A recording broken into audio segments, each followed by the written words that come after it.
Hi, my name is Sílvia Casacuberta, and today I will be talking about faster sparse matrix inversion and rank computation in finite fields. This is joint work with Rasmus Kyng. So before I focus on the problem of matrix inversion, let me begin by giving an overview of the complexity of the main linear algebra algorithms and how they relate to one another. So let's start with the problem of solving a linear system, which is arguably the most fundamental problem in linear algebra. So if we want to solve AX equals B, we have many different methods, which we can broadly classify into the main two branches. One is the so-called direct methods, which consist of first finding A inverse, or an implicit representation of it, and then applying the vector B to A inverse. This would include, for example, Gaussian elimination, Cholesky factorization, or QR decomposition. On the other hand, we have the so-called iterative methods, which successively refine the solution vector X. This is done, for example, by conjugate gradient or by the Langtos algorithm. So we already see that there's a very clear relationship between the problem of matrix inversion and the problem of linear system solving. Namely, if we directly compute A inverse, then we automatically have a solver for linear equations in A. Now, if we relate these problems to that of matrix multiplication, which is a runtime that we care about in many instances, then Strassen already showed in the 60s that you can reduce matrix inversion to matrix multiplication. Together, this implies that we can solve AX equals B in the real RAM model in time O of n omega, where omega denotes the exponent of matrix multiplication. That is, O of n omega is a runtime required to multiply two n by n matrices. Naively, omega has a value of 3, but this value has been improved throughout the years and currently has a best bound of 2.3728 due to Virginia Vasilevska-Williams and Josh Allman. But matrix inversion is also interesting in its own right, and it also allows us to, for example, compute the rank of the matrix. Lastly, another very important factor when talking about the complexity of these linear algebra algorithms is the sparsity of the input matrix. So if we consider the runtime of performing one matrix vector product, one MVP, then if the matrix A is arbitrary, this takes O of n squared. But if the matrix A is sparse, by which we usually mean that it has O of n non-zeros up to log factors, then this product takes only O of n instead of O of n squared. However, these runtimes in the real RAM can be very misleading. It was already shown by Wilkinson that Gaussian elimination is not stable in finite precision arithmetic by default. And neither is conjugate gradient, which a priori has a runtime of n times n and z of A, where n and z denotes the number of non-zeros of A, but that's only in the real RAM model. Otherwise, when we take bit sizes into account, this incurs a whole other factor of n. So now we can do two things. We either start analyzing these algorithms from a numerical analysis point of view and see if we can control how the bit size grows throughout the algorithm, or we switch and work in finite fields in which there is no instability. So a finite field such as Z modulo P. So finite fields constitute a simpler setting for developing fast linear algebra algorithms. How do these two settings relate? So we have some adaptations of algorithms in the reals that were adapted to the finite field setting, such as conjugate gradient and the Langtos algorithm. But there were also algorithms that were directly developed for finite fields. And a very famous example is Wiedemann's algorithm, which can solve a sparse linear system over a finite field in n times n and z of A field operations. So now we can build the following table with the two problems that we have discussed, linear system solving and matrix inversion in their sparse version, and compare the runtime in the finite field setting and in the finite precision arithmetic setting. So this corresponds to Wiedemann's algorithm. This corresponds to the reduction I have mentioned from matrix inversion to matrix multiplication. And now if you look at this cell, it was a very important open question up until last year to determine whether or not we can solve sparse linear systems faster than matrix multiplication. This was answered on the positive by Richard Peng and Santosh Vampala, who showed that unconditionally on the value of omega, yes, we can solve sparse linear systems faster than matrix multiplication. This runtime was very recently improved some months ago to n to the 2.28 by Zipei, which matched the runtime for sparse matrix inversion over finite fields by Eberle et al. And you can see from this table that the most interesting open question is that we do not yet know how to do sparse matrix inversion over finite precision arithmetic in less than matrix multiplication time, unlike linear system solving. So in this talk, in our paper, we will focus on this cell, which is the runtime that we improved. So the runtime for sparse matrix inversion over finite fields. Before I explain the construction for our algorithm for matrix inversion, one more remark on this interplay between the reals and finite fields. So as I mentioned, there were some adaptations of the finite precision arithmetic algorithms, such as conjugate gradient and Langtos, to finite fields. But the paper from Peng and Impala from last year is very interesting because they took the Eberle et al. Construction, which worked entirely on finite fields, and they showed how to make it numerically stable.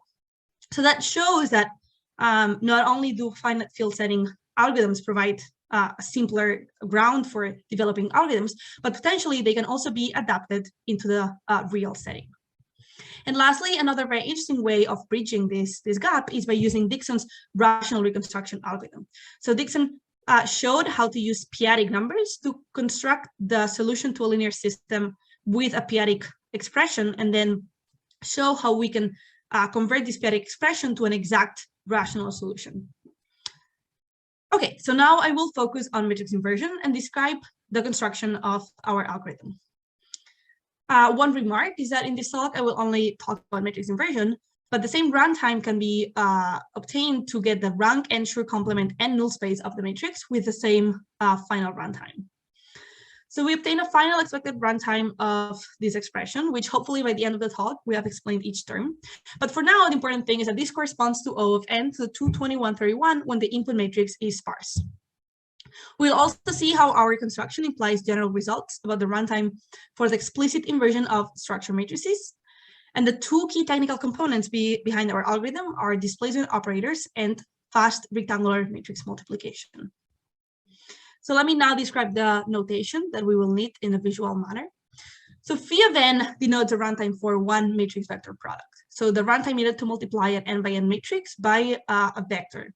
And so when the input matrix is sparse, phi of n equals O of n up to log factors.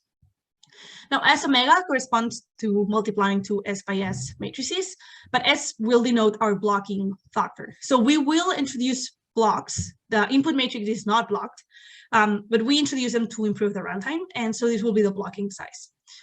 Lastly, n to the omega s denotes the runtime needed to multiply two rectangular matrices of size n by s and s by n. Okay, so the setup follows the setup in Eberle et al. And one remark is that the runtime is expected because we need to precondition the input matrix. And we need to precondition the input matrix so that the Krylov matrices that I will now describe are non-singular. But this is the only place in the algorithm where randomization occurs, and everything else is deterministic. As I said, we have a blocking size of S, and then M is defined as N divided by S. So then all matrices continue to have size N by N, and they have M blocks and N blocks, each of size S by S. Okay, so now we build a block vector U of size N by S, which constitutes of the identity matrix of size S by S, IS, placed M times, so that this has size N by S. Then using U, we build the Krylov matrices KU and KV, as described here. KV is almost a transpose of KU, but not quite. We will now see why it's defined that way. And they're called the Krylov matrices because they have, this comes from the Krylov subspace. So notice that each column corresponds to one of the elements that span the Krylov subspace. Building these Krylov matrices takes O of n times phi of n operations. And a remark that this might look rectangular, but notice that KU and KV are n by n matrices, whereas this is a block vector. And a side note, which I will not get into, but this is coming from gradient descent, because an m-step conjugate gradient corresponds to finding the best solution in the m-step Krylov space. So why do we need these Krylov matrices? The key insight in Eberle et al. Is that the gram matrix of the Krylov space matrix is a block HANKEL matrix. What does this mean? So if we multiply KV times the input matrix A times KU, we get this matrix, which turns out to be very structured. So It's actually a block HANKEL matrix. And a HANKEL matrix is a matrix where each element along the transposed diagonal is repeated. So you see each element in this transposed diagonal is repeated, and the same for each of them. And in this case, we have repeated blocks. So it's a block HANKEL matrix. So it's really structured. And building this block HANKEL matrix takes only O of n squared. But now if we take inverses, we see that we have decomposed the inverse matrix into a Krylov matrix, an inverse of a block HANKEL matrix, and another Krylov matrix.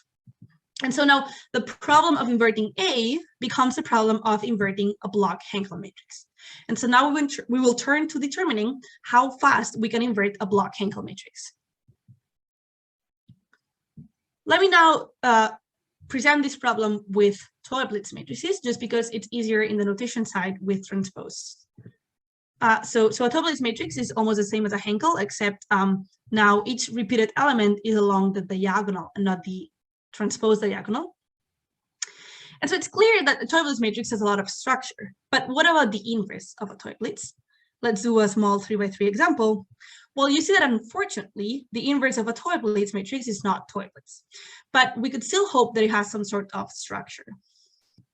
This is exactly the question that was motivating the work by Kyng et al., who introduced the notion of displacement rank, which in a way tries to extract the structure that exists in a Toeplitz inverse precisely because it is the inverse of a very structured matrix. So now consider the circle and matrix Z, which is defined as a matrix of all zeros except this diagonal right below the main diagonal, which is all ones.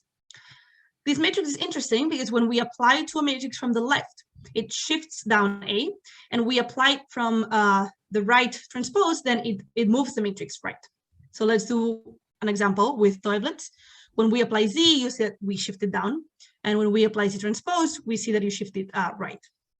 So now, if we subtract this matrix from the original Toeplitz, because of the Toeplitz structure, we get a rank 2 matrix because we get all zeros except in the first row and in the first column. And it's not rank 2 because the initial matrix is size 3x3, but this is true for any n by n matrix. Okay, but we kind of expect this from a Toeplitz matrix. But now if you consider the dual operator, and we say dual because we switched Z transpose and Z, which were Z and Z transpose the other time, and we apply the same operation to a Toeplitz inverse, then we also get a rank 2 matrix, which was not at all obvious. And that's also true for any n by n matrix. So now we get to the displacement rank theorem, as stated by Kyng et al., who showed that the displacement rank of a matrix is equal to the displacement rank of the inverse. And so we call, so this is called the displaced matrix once we have applied this operator, and then the displacement rank is the rank of the displaced matrix. And they say plus and minus because we had to consider the dual operator. So that just means we had to switch the two matrices around A. So that means, that proves that a Toeplitz inverse has displacement rank 2 because we saw that a Toeplitz matrix has displacement rank 2. But they also tell us how to relate the displaced matrix to the original matrix because this displacement operator is invertible. So this is a displaced matrix which has rank alpha. So we use alpha to denote the displacement rank. And because it has rank alpha, we can decompose it into alpha products of two vectors. X and Y are vectors. So that's very succinct. They're just n by n times 1. And now they tell us how to use these vectors to build back the non-displaced matrix A. And we do that by placing these vectors X and Y into lower triangular matrices. Let's see a visual example. This means we have A. We apply the displacement operator to get the displaced matrix, which has rank alpha, and so we can express this displaced matrix with alpha generators of vectors X and Y. And now when I say we place it into this lower triangular matrix, this is how we do it. So we place the same entry along each diagonal, and then we build these LU products. And then if we perform these alpha products, we get back the non-displaced matrix A. There's no inverse here, that's just the relationship between a matrix and its displaced version. Well, we already knew that for a total matrix that we could write it as two LU products, because for a total matrix, alpha is equal to 2. But the key point is that the same theorem holds for the inverse.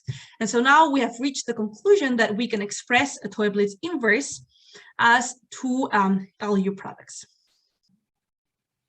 Now we can also extend that to the block case, in which x and y, instead of being vectors, will have size n times s. So they are block vectors. And we will usually call them the rectangular generators. Notice that they give us a very succinct representation of the inverse. The inverse would normally take us n squared time space to represent. But now with the rectangular generators, we only need space alpha ns. But now the question becomes, okay, that gives us the relationship between a matrix and its displaced version, but we care about the inverse. So now we ask, given a matrix A, can we find the rectangular generators of the inverse quickly? And this was answered by Vidmet and Anderson in the 80s, who showed how to find the rectangular generators of the inverse in time O tilde of s to the omega times m. Now the question is, once we have these rectangular generators, what is the fastest way to recover A inverse explicitly? So writing down the n squared entries. And that's a question that we will now try to answer. But before, two generalizations. Notice that everything we're talking about and everything I will now explain, it's not only for Toeplitz matrices, it's also for Toeplitz-like matrices, meaning alpha doesn't have to be 2. It can be anything that's asymptotically small compared to n. And the same results hold because we can just ignore the alpha factor. It also generalizes not only to Toeplitz and Toeplitz-like matrices, but to other types of operators, such as HANKEL, which is the one that we need, Cauchy, van der Monde, and so on, and many other kinds of structure matrices. So more generally, given a matrix, we define the displacement operator of A with respect to the structure matrix. So we would say displacement operator with respect to the Toeplitz operator, for example. And then we have matrices P and Q, which in the case of Toeplitz, P was equal to Z and Q to Z transposed, where Z was the circulant matrix. And so for the HANKEL case, it turns out if you try it, that you have that P equals transpose, Q equals Z, and then you also get a displaced matrix with rank 2. But you can also consider van der Monde, Cauchy, etc., and we do in the paper. So the key takeaway is that displacement operators yield compressed bilinear expressions for structure matrices. Okay, now let's go back to the HANKEL setting, which is the one that we had, a block HANKEL setting. And so with the Vidmet and Anderson algorithm, we find the rectangular generators x, y, x star, and y star, such that this holds. And remember that this is the LU expression given by the Kailath et al. Paper. Now the question is, how can we recover H inverse explicitly in the fastest way possible? So we want to build back this matrix from these rectangular block vectors. If we use convolutions and the fast Fourier transform, we can actually do it quite fast in time O of s omega m squared. But another question is, can we do this better? Now is when we will introduce fast rectangular matrix multiplication to achieve a better runtime. So now, what happens if we just multiply the rectangular generators? We do not get the matrix that we want, right? Because we want this product, we do not want this product. And so we put them together, you see that they're not the same matrix. However, if we inspect them more closely, we see that we can establish a recursion to obtain this matrix from the matrix that's the rectangular product of the generators. Indeed, you see that, for example, if we look at this entry, that's the sum of these entries, and that's true for any entry in this matrix, which is always the sum of the preceding values in the diagonal. More generally, that's true for any n by n matrix. And so that gives us a way to build this matrix from this matrix.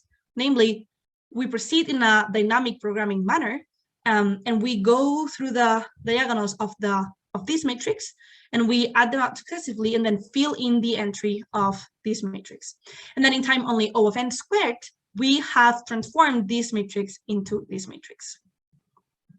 But the key part is that we could use fast rectangular matrix multiplication to perform this product, which we would not be able to use here. So now we get one of the theorems in our paper, which is that given a blocked matrix A with displacement rank alpha with respect to the Toeplitz and HANKEL operator, then we can compute the explicit inverse in time O of alpha times n to the omega s, where remember that omega s corresponds to the exponent of rectangular matrix multiplication of sizes n times s and s times n. Then from the current work on rectangular matrix multiplication, so the fastest values of omega s by Legal and Urrutia, we get that for any blocking factor s that's smaller than n to the 0.31, then the running time becomes essentially quadratic, which is the best that we can hope for, because just writing down the inverse takes at least O of n squared. And by the way, this is called the dual exponent of matrix multiplication, which is defined as the largest number such that the rectangular product still takes quadratic time. And as I said, this theorem extends to other types of displacement operators, such as van der Waals matrices. Okay, so let's review the general scheme. We have a matrix A, then we use the Bittman-Anderson algorithm to find the rectangular generators of the inverse in time O of s omega. Then we use the algorithms for fast rectangular matrix multiplication to multiply these rectangular generators, and then we apply the appropriate recursive formula for set operator. So the recursive formula depends on whether the operator is Toeplitz, HANKEL, or van der Waals, but for all of those, we can always do it in time O of n squared. And so the key strategy is that we want to stay to work with the compressed bilinear expressions for as long as possible. Okay, so now we know how to quickly invert a block HANKEL matrix. So we can return to the initial setting where we need to invert an arbitrary unblocked matrix A.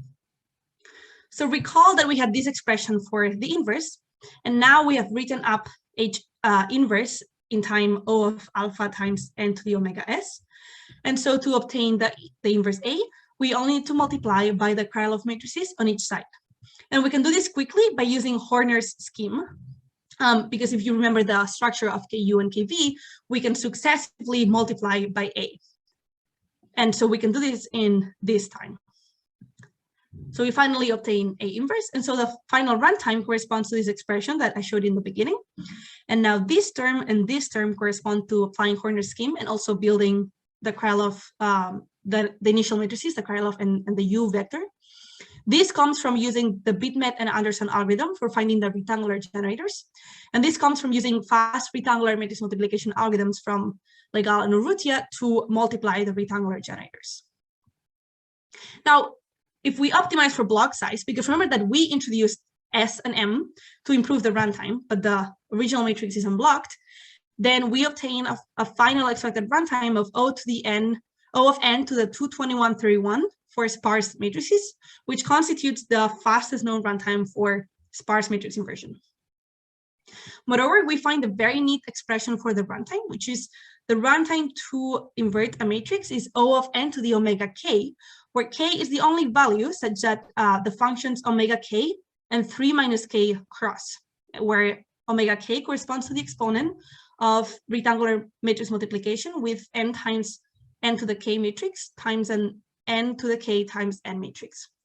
So you see that the runtime for matrix inversion depends only on the runtime for rectangular matrix multiplication, meaning that any improvement that is done for rectangular matrix multiplication will immediately improve the runtime for sparse matrix inversion, in which this value will just go down this line. So let me finish with some final remarks. As I said in the beginning, the same runtime holds for computing the rank and Schur complement of sparse matrices. More generally, if we have any algorithm that inverts a matrix, then we also have an algorithm that computes the rank and null space of the matrix by just adding the n times phi of n term. We can also extend our results to other types of structured matrices, as I mentioned, such as van der Waals. We show some applications for concrete examples in which we improve the runtime for several algorithms in topological data analysis and finite group theory, which need inverting matrices in the finite field setting. You can check out the extended work on arXiv if you're interested. And as I mentioned also in the beginning, the main open question that remains is that we still do not have any sub-matrix multiplication algorithm for sparse matrix inversion in the finite precision arithmetic setting, which we do know for sparse linear systems. So I will finish by giving the main takeaways of this talk and of the paper. First is the interplay between finite field algorithms and finite precision arithmetic algorithms. As we saw, there are insights in both directions, and developing algorithms in either setting provides also grounds for finding algorithms in the other setting. And the main point is that there are no numerical errors in finite fields, and so we do not need to worry about bit size. The second is that it's a good idea always to decompose arbitrary matrix into structure ones, such as Krylov and HANKEL and Toeplitz and so on. And when we have these structure matrices, displacement operators turn out to be a very useful tool when working with these structure matrices. Lastly, fast rectangular matrix multiplication can come to the rescue in many different algorithms, such as ours, especially in this case when we work with a compressed bilinear expressions.